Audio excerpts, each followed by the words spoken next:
No, Mike Love of the Beach Boys, and it just wouldn't be summer without you guys out there on the road, right, Mike? Thank goodness for the people's appreciation of that fact. It's kept us going low these many years.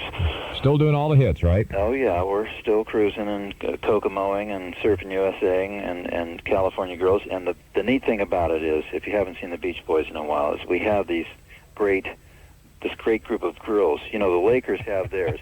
We have the Beach Boys cheerleaders. Yeah. It brings the songs to life. And it makes a lot of fun leaving the stage as they're grabbing their tote bags and struggling with their pareos and bikinis and stuff. It keeps it interesting. Boy, so the front row seats are really going to have a treat, huh? Oh, yes. Uh-huh. Well, be true to your school. You know, it's one of our most important songs, you know. That's right. Yeah. Is there ever one of them that's your favorite you like to do more than others out there on the stage, Mike? Well, Surfer Girl, because I get to dance with my Surfer Girl. Mm-hmm. But other than that, for whatever mood you're in, right, I think I think probably the most energetic song of our set is Surfing USA. Mm-hmm. But fun's not chopped liver, you know. No. Good Vibrations is the most artistic, and Kokomo was the largest selling single of '88, and it was actually the most successful single of our career, believe it or not. That had to be kind of gratifying. After all these years, you still get a #1 record. I know. That was, you know, it really was phenomenal.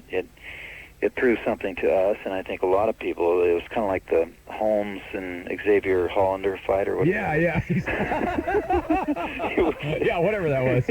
No, I mean, here's the old guy. You know, you're always rooting for the underdog, and you know, I mean, Paula Abdul's really cute, and Michael Jackson's, you know, very talented, and Whitney Houston's got pipes galore. But it's nice when the old Beach Boys could come in there and sock one up over the fence, you know. All right, well, hold on. Did you want to be a rock and roll star when you were growing up here, Mike, or what was the plan for you? You know, I graduated from high school in the winter of '59 at Dorsey High School in L.A., Mm-hmm. and the other guys went to Hawthorne High School. And, you know, when we were growing up, our musical role models were the Everly Brothers, Elvis Presley, Little Richard, Chuck Berry, those kinds of people. They were the early rock and roll stars, but there were no rock groups per se.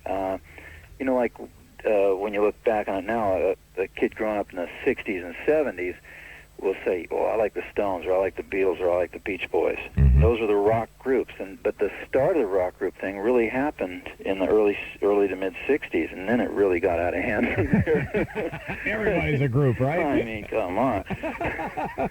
So, you know, our deal was more, we were attracted to harmony, but we liked that Chuck Berry backbeat and guitar rhythms and stuff, and we liked that Little Richard energy.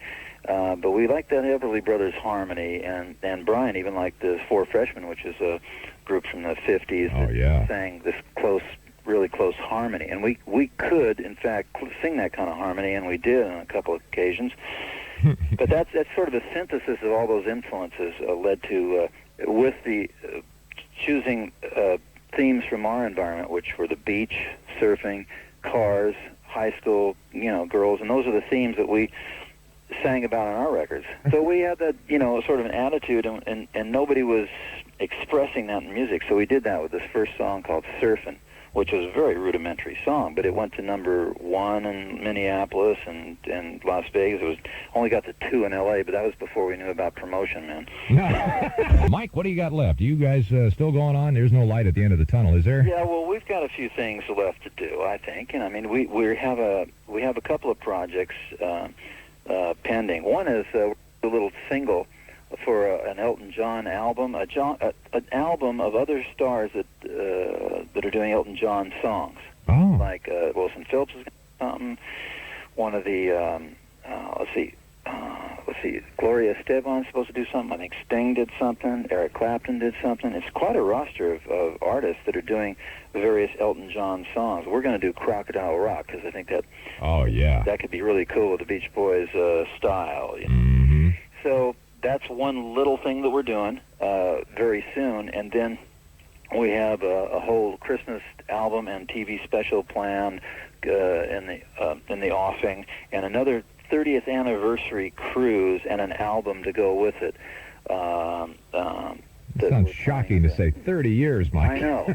It's pretty revolting, but you know, I put it this way: I was too young to remember when the group started. Yeah, that's it. Well, you keep us all young forever. All right. Well, Mike Love, as always, buddy, great to talk to you. Well, And it's a big thrill to talk to you, and I'm it's a big thrill to be on the radio 30 years later and be able I know. Hey, for me too. to say that we're coming to town and we're gonna, do our annual spring rite That's it. at the old amphitheater. All right. See you tomorrow night. Mike Love and the Beach Boys.